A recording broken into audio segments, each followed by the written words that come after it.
Assalamualaikum warahmatullahi wabarakatuh. Apa kabarnya anak-anakku sekalian? Alhamdulillah ya, kita masih bisa bertatap muka secara online atau daring pada kesempatan kali ini. Nah, Ibu akan menjelaskan mengenai materi besaran dan pengukuran. Oke, siap ya untuk menyimak? Oke, siap ya tentunya. Oke, kita akan membahas mengenai apa itu besaran dan pengukuran. Oke, sebelumnya ada yang masih ingat nggak? Apa itu satuan baku dan satuan tak baku? Benar sekali. Satuan baku adalah satuan yang ditetapkan secara internasional dan sudah ditetapkan dengan ukuran tertentu. Sedangkan satuan tak baku adalah satuan yang bisa saja berlaku pada daerah tertentu ya, dan bisa saja memiliki perbedaan. Contoh kemarin kita contoh Jona menggunakan jengkal mengukur meja. Bisa jadi hanya mendapatkan ukuran 4 jengkal. Sedangkan ini menggunakan jengkalnya bisa mendapatkan 4 jengkal setengah. Oke ya. Oke, kita lanjutkan ya materi selanjutnya. Besaran dan pengukuran. Oke, pengukuran dilakukan dengan menggunakan alat ukur. Nah, ketika melakukan pengukuran, maka kita akan mendapatkan hasil pengukuran yang disajikan dalam bentuk harga dan satuan. Oke. Ada standar ukuran tertentu dan sistem satuan yang sudah ditetapkan. Dan alat ukur yang digunakan harus dikalibrasi supaya hasil pengukuran yang didapatkan adalah hasil pengukuran yang tepat dan benar. Oke, lanjut ya. Besaran dan mengukur. Besaran adalah sesuatu yang dapat diukur dan dinyatakan dengan angka. Contoh, panjang, massa, waktu, suhu. Oke ya. Contoh yang paling mudah kita lakukan, kita bisa mengukur meja yang ada di kelas kita. Oke ya. Jadi, panjang meja itu adalah besaran. Seperti itu ya, Nak. Kemudian ada mengukur.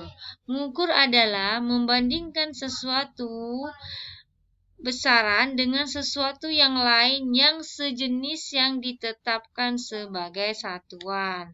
Contoh yang gampang tadi Ibu contohkan, kita mau mengukur meja. Maka panjang meja adalah besaran. Sedangkan sesuatu yang ditetapkan sebagai satuan kita menggunakan sentimeter dan menggunakan alat pengukur panjang tadi yaitu mistar. Jadi kita bisa mengukur panjang meja dan kita akan dapatkan nilainya.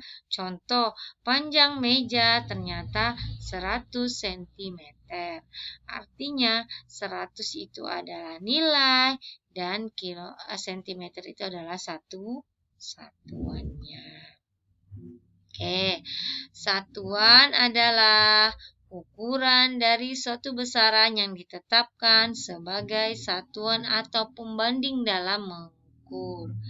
Contoh, ada meter, detik, gram, gitu nah ya. Kemudian ada sistem satuan. Sistem satuan yang digunakan itu ada dua, yaitu ada sistem MKS, ada CGS. Tapi yang berlaku secara internasional atau yang dikenal dengan sistem internasional adalah sistem MKS. Ya. Kepanjangannya meter, kilogram, dan sekon. Oke. Kalau bicara mengenai satuan, bicara mengenai besaran, itu tidak bisa dipisahkan anak-anak ya. Jadi kalau kita bicara tentang satuan, maka akan kita kenal juga dengan yang namanya besaran. Oke, dalam fisika, besaran itu terbagi menjadi dua secara umum, yaitu secara konseptual itu adalah besaran pokok, ada besaran turunan. Dan secara matematis terbagi menjadi dua, yaitu besaran skalar dan besaran vektor. Oke. Ini ya, jadi besaran pokok adalah besaran yang ditetapkan dengan suatu standar ukuran yang sudah ditetapkan secara internasional. Kemudian, besaran turunan adalah besaran yang diturunkan dari besaran-besaran pokok. Nah, kalau gampangnya sih, besaran turunan itu terdiri dari dua atau lebih besaran pokok. Nah, itu pasti dia dikatakan besaran turunan. Kemudian, ada besaran skalar dan ada besaran vektor. Besaran vektor, besaran skalar dia hanya memiliki nilai. Misal, berapa jarak antara meja satu dengan meja yang lain? Kita ukur, kita hanya mendapatkan misalnya 50 cm gitu ya. Tapi kalau besaran vektor dia ada memiliki nilai dan arah. Di mana rumahmu? Rumahku 50 km ke arah barat. Nah, seperti itu ya. Jelas ya, Nak ya. Jadi perbedaannya itu. Oke. Nah, kita bicara mengenai besaran pokok. Besaran pokok adalah sesuatu yang dapat diukur dan memiliki satuan. Jadi, besaran pokok ini terdiri dari 7 besaran. Ya, ada yang dikatakan dengan kelompok primer dan sekunder ya. Kelompok primer itu terdiri dari panjang, massa, dan waktu. Sedangkan sekundernya ialah suhu, intensitas cahaya, dan jumlah zat. Ini anak ya, ini adalah tabel besaran pokok yang berlaku secara internasional. Satu, ada panjang, satunya meter. Alat ukurnya, mistar, jangka sorong, dan mikrometer skrup. Massa, dia satunya kilogram, di alat ukurnya neraca. Waktu, satuannya sekon, alat ukurnya stopwatch. Arus listrik, satuannya ampere, alat ukurnya ampere meter. Suhu, satuannya Kelvin, alat ukurnya termometer. Intensitas cahaya, satuannya kandela dan alat ukurnya luxmeter atau kandlemeter. Dan terakhir, jumlah zat, satuannya adalah mol. Sedangkan besaran turunan adalah besaran yang diturunkan oleh besaran pokok. Misalnya yang paling gampang yang banyak terjadi di kehidupan sehari-hari adalah kecepatan. Nah, kalau kita pakai motor misalnya ya, pasti di sana disebutkan di speedometer motor itu tertulis kecepatannya. Jadi, ternyata kecepatan itu adalah hasil bagi antara perpindahan dan waktu. Jadi, perpindahan per satuan waktu. Jadi, di sini ada perpindahan. Ini perpindahan ini besaran apa, Nak? Besaran panjang. Waktu itu besaran waktu. Jadi, terdiri dari dua besaran pokok. Maka dia dikatakan adalah besaran turunan. Oke, kita lanjut ya. Nah, ternyata mengukur besaran fisika itu kita menggunakan berbagai macam alat ukur. Contoh, kita mengukur panjang menggunakan mistar dan jangka sorong. Kemudian ada mikrometer skrup, gitu ya.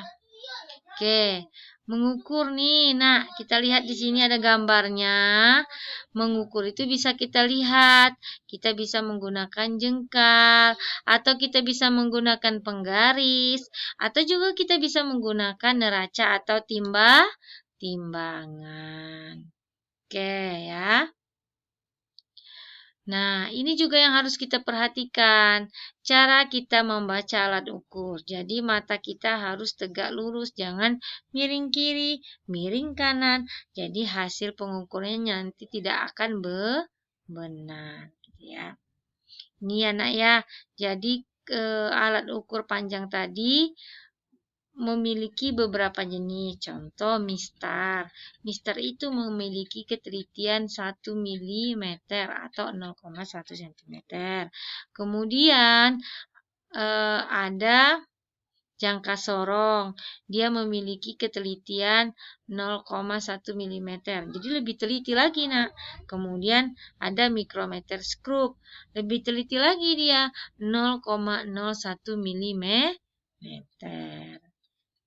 Oke ya. Jadi kalau kita mengukur suatu benda, kita sesuaikan dengan ukurannya. Kalau dia sangat kecil, misalnya kita mau mengukur berapa lebar misalnya mata uang, kita menggunakan apa? Mikrometer skrup ya. Oke. Jangka sorong. Nih ya. Kita bisa menghitung hasil pengukuran jangka sorong dengan melihat satuan utama dan satuan nonius ya. Dengan seperti ini aja sih, Nak ya. Nanti kita lihat di sini SU-nya berapa. Ini 3,5 lebih nih, dikit nih. Jadi SU-nya 3,5 cm. Ditambah SN. SN-nya berapa? Ini kamu cari aja berapa, ketemu di mana nih garis yang berimpit ya. 4, 5, 6 ya. Ternyata ketemunya di angka 7, katakanlah seperti itu, Nak ya. Maka didapatkan 7.